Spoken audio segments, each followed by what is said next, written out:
दूसरी ओर राजधानी देहरादून में इंटक की राष्ट्रीय कोर कमेटी की बैठक का आयोजन किया गया। इस दौरान पार्टी के कई नेताओं सहित पार्टी के राष्ट्रीय अध्यक्ष अंबाती कृष्णा मूर्ति भी मौजूद रहे। मीडिया से मुखातिब होते हुए राष्ट्रीय अध्यक्ष अंबाती कृष्णा मूर्ति ने कहा कि इंटक जल्द ही असंगठित मजदूरों को अपना सदस्य बनाएगी और कांग्रेस को वोट बैंक तैयार करके देगी। हमारा मेन मुद्दा एक ही है, आज असंगठित मजदूरों से काम कुछ भी नहीं हुआ अगले 10 साल से। इसी विषय पे हम 1 करोड़ असंगठित मजदूरों को मेंबर करने का हम डिसाइड कर लिया है। पूरा देश में 4 महीने के अंदर अंदर लगातार असंगठित मजदूरों को काम करके आने वाले दिनों में कांग्रेस को ग्रास रूट लेवल पे वोट बैंक करने का जिम्मेदारी आज इंटक ने ले लिया। Indian national trade union Congress एक अभिन्न विंग है कांग्रेस का। कांग्रेस स्टालवार्स इस वास्ते बनाया है, मजदूरों को काम करके जितना भी गवर्नमेंट पॉलिसी से, गवर्नमेंट की स्कीम से ये मजदूरों को तक लेके जाने का जिम्मेदारी हमारा नेताओं के ऊपर है। वहीं राजधानी के थाना कोतवाली क्षेत्र के दर्शनी गेट इलाके में स्थित रुई के गोदाम में आग लगने से हड़कंप मच गया। आग इतनी भयानक थी कि पास की एक दुकान और भी आग की चपेट में आ गई। 5 दमकल गाड़ियों की मदद से आग पर किसी तरह काबू पाया गया। पूरे मामले पर शहर कोतवाल दिनेश बोटियाल का कहना है कि आग शॉर्ट सर्किट के कारण लगी है। बावजूद इसके पूरे मामले की जाँच की जा रही है। प्रधान जी, मेरे अड़ोसी पड़ोसियों का फोन गया तब मैं आया, इसलिए आग लगा। किसी कारण के बारे में मुझे नहीं मालूम, पर जैसा कि यहाँ पर मालूम पड़ा है, होटल के संचालक ने पुरानी रेलिंग तो बाउंड्री वाल तोड़कर रेलिंग लगाने का प्रयास किया सुबह 4-5 बजे, और उसकी वेल्डिंग की वजह से आग लगी है। और ये जगह बिल्कुल सरासर अड़ोस पड़ोस के लोगों को परेशान करने की तरह आप रात के अंधेरे में इस तरह का काम क्यों करवा रहे हैं जिससे कि बचाव का साधन ना मिले। दर्शनी गेट पे ओरिएंटल होटल के बगल में श्री बाबूलाल जैन के दुकान में 3 मंजिले में गद्दे और रजाई में अचानक शॉर्ट सर्किट लगने से आग लग गई है। कुछ फोर्स हमारा वहाँ भी लगा है। फायर सर्विस द्वारा आग में काफी कंट्रोल कर दिया गया है, क्योंकि आग काफी ज्यादा है। गुत्तों में बाहर से भी फायर सर्विस की गाड़ी ONGC और अन्य जगह से भी मंगाई जा रही है। प्रदेश में इन दिनों भाजपा की जनदेव दर्शन यात्रा को लेकर आरोप प्रत्यारोप का दौर लगातार जारी है। भाजपा से राज्यसभा सांसद तरुण विजय जहां इस यात्रा को राजनीति से दूर रखने की बात कह रहे हैं, वहीं कांग्रेस ने भाजपा की इस यात्रा पर कई सवाल खड़े कर दिए हैं। अल्मोड़ा सांसद प्रदीप टमटा का कहना है कि भाजपा सांसद यात्रा के माध्यम से राजनीति कर रहे हैं। साल 2013 में होने वाली नंदा राजजात यात्रा को सफल बनाने के लिए भाजपा से राज्यसभा सांसद तरुण विजय की अगुवाई में जनदेव दर्शन यात्रा का आयोजन किया जा रहा है। यह यात्रा 939 किलोमीटर का लंबा सफर तय करेगी और कुमाऊं व गढ़वाल के 2 दर्जन से अधिक स्टेशनों का सफर तय करेगी। राज्यसभा सांसद तरुण विजय ने कहा कि नंदा राजजात यात्रा को बेहतर बनाने के लिए 1000 करोड़ रुपए की जरूरत है, जिसके लिए प्रधानमंत्री से अनुरोध किया गया है। साथ ही उन्होंने कहा कि यह उत्तराखंड के गौरव की यात्रा है, इसमें किसी तरह की राजनीति ना की जाए। उत्तराखंड के गौरव की यात्रा है, जिसमें किसी राजनीतिक दल का हम कोई भेदभाव नहीं मानते हुए, विचारधारा का भेदभाव नहीं मानते हुए, यहाँ के सब संगठनों को साथ में लेते हुए हम लोग एक जागृति और पूर्व पीठिका की यात्रा कर रहे हैं। वहीं मौके की तलाश पर बैठी कांग्रेस ने तरुण विजय की यात्रा पर सवाल खड़े कर दिए हैं। अल्मोड़ा सांसद प्रदीप टमटा ने कहा कि यात्रा के नाम पर भाजपा सांसद राजनीति कर रहे हैं। पिछले 5 साल जब प्रदेश में भाजपा की सरकार थी, तब तरुण विजय को नंदा राजजात यात्रा की याद नहीं आई और कांग्रेस की सरकार आते ही उन्हें जनदेव यात्रा की सूझी है। जहाँ तक उनको नंदा जात यात्रा की याद आ गई, उनको पिछले 5 सालों तक जब उनकी सरकार थी, नंदा जात यात्रा की याद नहीं। नंदा जात यात्रा सबको मालूम है कि इतने वर्षों बाद आयोजित होगा।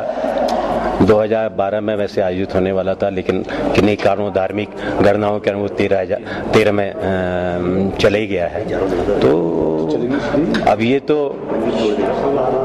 तरुण विजय जी राजनीति कर रहे हैं। 5 साल तक उन्होंने 1000 करोड़ की याद नहीं आई। नंदा जात यात्रा के लिए इंफ्रास्ट्रक्चर आगे कैसे बढ़ाया जाए, 5 साल तक उनको यहाँ की सड़कों की याद नहीं आई, यहाँ के सांस्कृतिक मेलों की याद नहीं आई।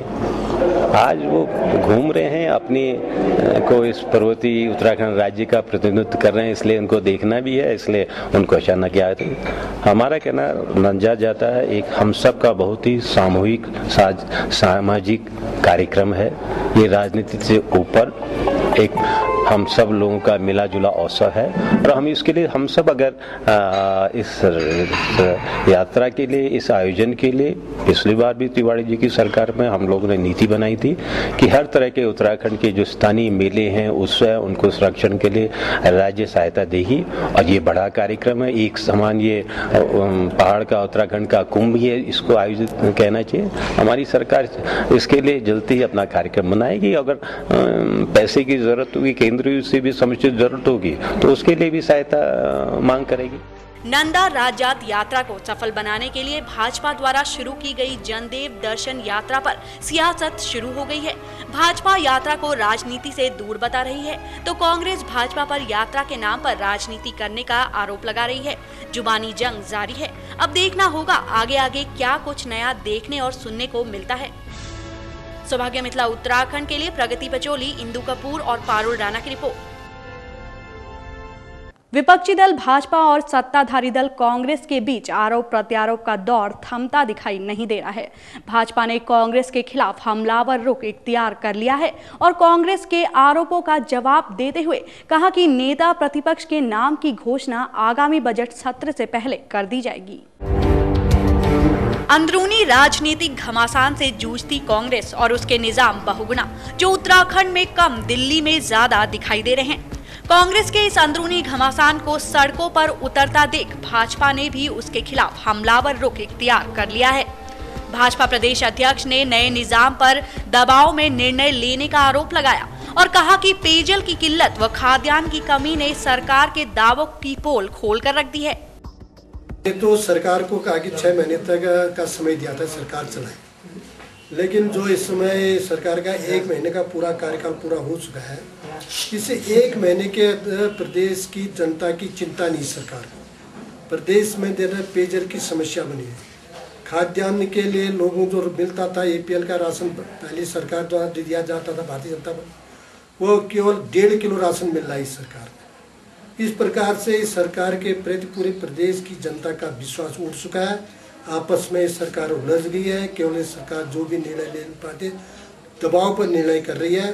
अभी तक जो निर्णय लिए उन्होंने कोई ऐसे निर्णय नहीं कि प्रदेश के हित के लिए कोई निर्णय नहीं ले पाए। वहीं भाजपा को इंतजार है इस बात की घोषणा का कि सूबे के निजाम विजय बहुगुना कहां से चुनाव लड़ते हैं, ताकि समय पर रणनीति बनाकर किला फतह किया जाए। तो मुख्यमंत्री जी को कहां से चुनाव लड़ाई तय करना है, उसके बाद भारतीय जनता पार्टी वहां पर चुनाव लड़ाएगी और भारतीय जनता पार्टी इस समय, उसके बाद भारतीय जनता पार्टी बिल्कुल प्रत्याशी खड़ा करके और जीतेगी। बात सरकार दोबारा भारतीय जनता पार्टी की बनेगी, क्योंकि हमारे पास सदस्य 31 है, उनके पास 32 है, उनके पास फिर 31 हो जाएंगे तो हमारे पास 32 हो जाएंगे। अब उस समय पहले तय करें ना कहाँ से उठा, उसके बाद हम किसको लड़ाई चुनाए ये तो हमारे केंद्रीय पार्लियामेंट बोर्ड तय करेंगे।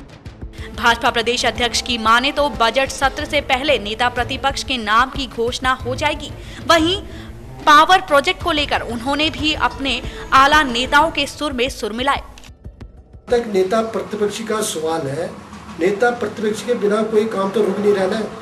आपका बजट सत्र चलेगा, बजट सत्र से पहले नेता प्रतिपक्ष का नाम तय हो जाएगा। हमने तो बिल्कुल यही हमारा पार्टी का ये है कि जो पावर प्रोजेक्ट है ये बंद नहीं होना चाहिए, जिसमें 70% काम हो चुका है, वहाँ पर लोगों को रोजगार मिल रहा है और इससे के अलावा जो छोटे छोटे परियोजना है उन भी चलनी चाहिए।